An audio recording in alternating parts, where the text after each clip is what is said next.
Welcome to big talk. నేను Vijay. Goshamahal MLA Raja సింగ్కు పీజేపీతో పేగుబంధం తెగిపోయింది. 11 ఏళ్ల క్రితం పార్టీలో చేరిన ఆయన 11 రోజుల క్రితం చేసిన రాజీనామాను బీజేపీ జాతీయ అధ్యక్షుడు జేపీ నడ్డా ఇవాళ ఆమోదించారు. ఇక రాజా సింగ్ ఏం చేయబోతున్నారు? ఇదే అందరిలో మెదిలే ప్రశ్న.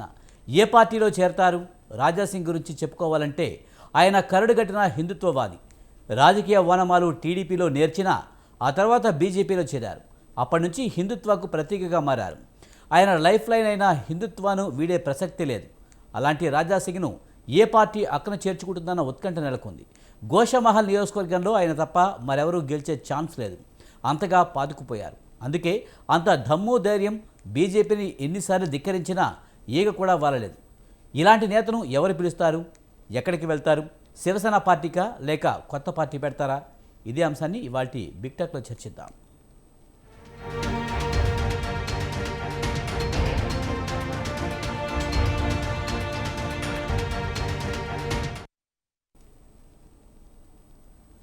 రాజా సింగ్ రాజీనామా ఆమోదించిన బీజేపీ హైకమాండ్ రాజా సింగ్ను వివరణ కూడా అడగకుండా రాజీనామాని ఆమోదించడాన్ని ఎలా చూడాలి? రాజా సింగ్ ఎటువైపు వెళ్తారు? సొంత పార్టీ పెట్టబోతున్నారా? ఇప్పుడున్న ఏదో ఒక పార్టీలో జాయిన్ కాబోతున్నారా? ఇదే అంశం మీద చర్చ నడుస్తుంది. దీనికి సంబంధించి మనతో మాట్లాడేందుకు గంగాపురం వెంకటరెడ్డి గారు బీజేపీ రాష్ట్ర అధికార ప్రతినిధి మనతో ఉన్నారు. ఆయనతో మాట్లాడదాం. గంగాపురం వెంకటరెడ్డి గారు నమస్తే అండి.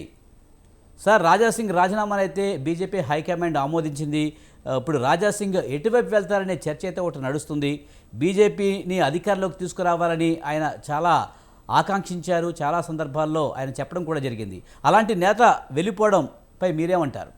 ఇప్పుడు ఒకటి జరిగినటువంటిది ఏంటంటే, రాజా సింగ్ గారు గత 3 పర్యాయాలు భారతీయ జనతా పార్టీ టికెట్ పైన ఎమ్మెల్యే గెలిచినటువంటి మాట వాస్తవం. గోషామహల్ నుంచి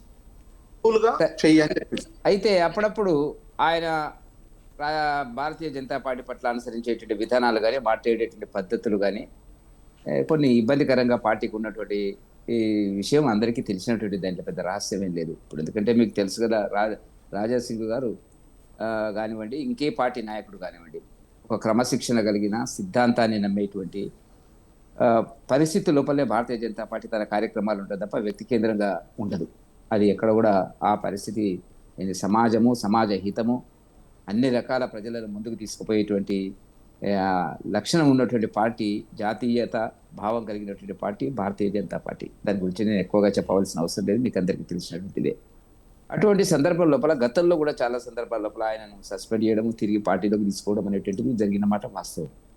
ఈ మధ్య ఆయన కొంత మాట్లాడినటువంటి పద్ధతి కానీ, పదజాలం కానీ, చేసినటువంటి విమర్శలు కానీ, పార్టీ పైన కానీ, పార్టీ అగ్ర నాయకత్వం మీద కానీ, రాష్ట్ర స్థాయిలో ఉండే నాయకుల మీద చేసినటువంటివన్నీ కూడా కొంత ఇబ్బందికరంగా క్యాడర్లో తప్పుడు సంకేతం ఇస్తున్నటువంటి పరిస్థితి మనం గమనించినటువంటి విషయాన్ని మనం దృష్టిలో పెట్టుకోవాల్సినటువంటి అవసరం ఉంది. ముఖ్యంగా మొన్న జరిగినటువంటి రాష్ట్ర అధ్యక్షుని ఎన్నికకు సంబంధించినటువంటి రోజున ఆయన రావడము, నామినేషన్ ఫామ్ తీసుకోవడము, మరి సబ్మిట్ చేయడం, అక్కడే ఉన్నాను నేను. సబ్మిట్ చేసేటువంటి సందర్భం లోపల కొంత వివాదం అనేటువంటిది చెలరేగిన మాట వాస్తవం. మీడియాలో కూడా దాని కథనాలు రావడం జరిగినటువంటిది. ఇప్పుడు ఏదైనా ఒక ఫామ్, గంగాపురం వెంకటరెడ్డి గారు అంత హిందుత్వవాది అయినండి, పార్టీకి కట్టుబడిన వ్యక్తిగా రాజాసింగ్కి పేరుంది.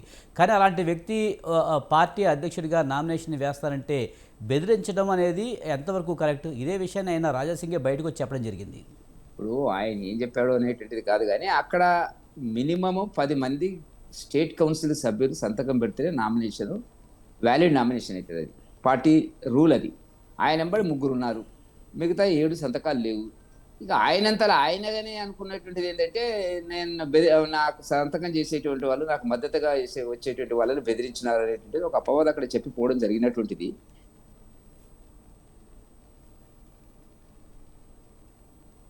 వెంకటరెడ్డి గారు పరిస్థితి కాదు. వినిపిస్తుందండి?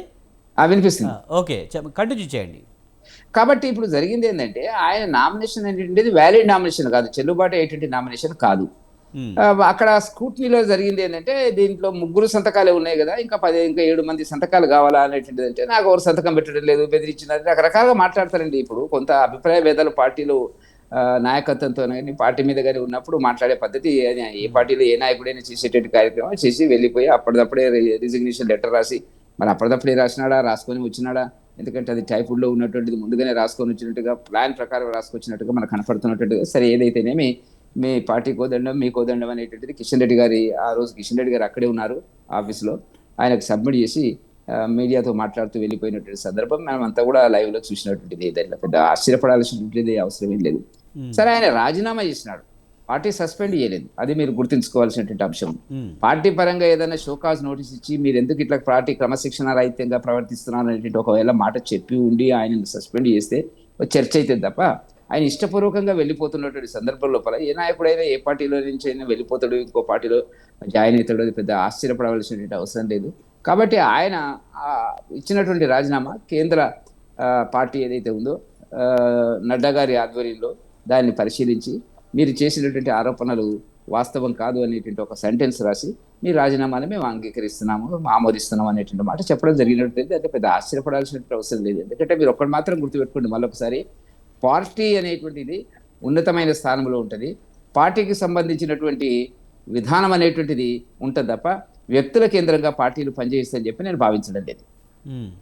కానీ వెంకటరెడ్డి గారు రాజాసింగ్ వెళ్ళిపోవడం వల్ల అయితే మీకు నష్టం చేకూరే అవకాశం లేదా? ఇది బీజేపీకి మైనస్ కదా ఒక ఎమ్మెల్యే పోవడం అనేది? ఇప్పుడు ఒకటి మిత్రమా, ఇప్పుడు పార్టీ విధానము, పార్టీ క్రమశిక్షణ, పార్టీ పట్ల విధేయత, పార్టీ పట్ల విశ్వాసము, పార్టీ కార్యకర్తలకు ఉండవలసినటువంటి అర్హతలు, లక్షణాలు, నమ్మకాలు ఇవన్నీ కూడా చాలా ముఖ్యమైనటువంటిది. వ్యక్తులు, నేను చెప్పాను కదా, వ్యక్తులు నష్ట లాభాలు అనేటువంటిది ఇప్పుడు కొన్ని సందర్భాల లోపల నష్టం లాభం అనేటువంటిది మనం బేరీజ్ వేయం. పార్టీ అనేటువంటిది ఇప్పుడు మనం చాలా సందర్భాలు చూస్తాము, దేశం ముఖ్యం, దేశానికి సంబంధించినటువంటి వ్యక్తులు కాదు అనేటువంటిది ఏ పద్ధతి మనం ఉంటామో కొన్ని నిర్ణయాలు కఠినంగానే మనం నిర్ణయం చేసినప్పుడు కొంత ఇబ్బందికరంగా మనకు అనిపిస్తుంది, అనిపించకపోతే అనిపించదు, అది పెద్ద చర్చ కాదు. కాబట్టి చాలా మంది నాయకులు వస్తుంటారు పోతుంటారు పార్టీలో, మా పార్టీలే కాదు చాలా పార్టీలో ఇది జరుగుతున్నటువంటిది, కొత్తగా ఏం లేదు. ఎన్నికైనటువంటి వాళ్ళు రాజీనామా చేసి పరిస్థితి. సరే, ఏదైనా కూడా ఒక చిన్న కార్యకర్త పోయినా కూడా మనం బాధపడతాం, అది వేరే సంగతి. కానీ మనం నచ్చ చెప్పినాం, గతంలో ఆయన ప్రవర్తన కొన్ని ఆరోపణలు చేసినాడు, ఆరోపణలకు ఆధారాలు లేవు, అగ్రనాయకత్వం మీద రకరకాల ఆరోపణలు చేసినటువంటి సందర్భం మనం చూసినాము. వాటన్నిటిని నేను చెప్పదలుచుకోలేదు కానీ మీకు అందరికీ తెలిసినటువంటివి. కాబట్టి ఒక నాయకుడు కంటే పార్టీ ఉన్నత స్థాయిలో ఉంటుంది. పార్టీ అనేటువంటిది నిరంతరంగా కొనసాగేటువంటి ఒక రాజకీయ వ్యవస్థ అది. దాంట్లో జనం వస్తుంటారు పోతుంటారు, తమ యొక్క కాలం ఎంతవరకు ఉంటే అంతవరకు ఉంటారు, ఆ తర్వాత వెళ్ళిపోతుంటారు. కానీ స్థిరంగా కొనసాగేది ఒక జీవనది లాంటిది ఏ రాజకీయ పార్టీ అయినా. అందులో బీజేపీకి సంబంధించినటువంటి కొన్ని పద్ధతులు ఉంటాయి, వ్యవహారాలు ఉంటాయి, ఆలోచనలు ఉంటాయి, నమ్మకాలు ఉంటాయి, ప్రజల పట్ల వాటికి ఉండేటువంటి విధేయత ఉంటుంది, పార్టీ పట్ల ఇవన్నీ ఉంటాయి. కాబట్టి పెద్దగా దాని గురించి పెద్దగా మనం పట్టించుకోవాల్సిన అవసరం లేదని చెప్పి మేము భావిస్తాం. రైట్. మనతో పాటు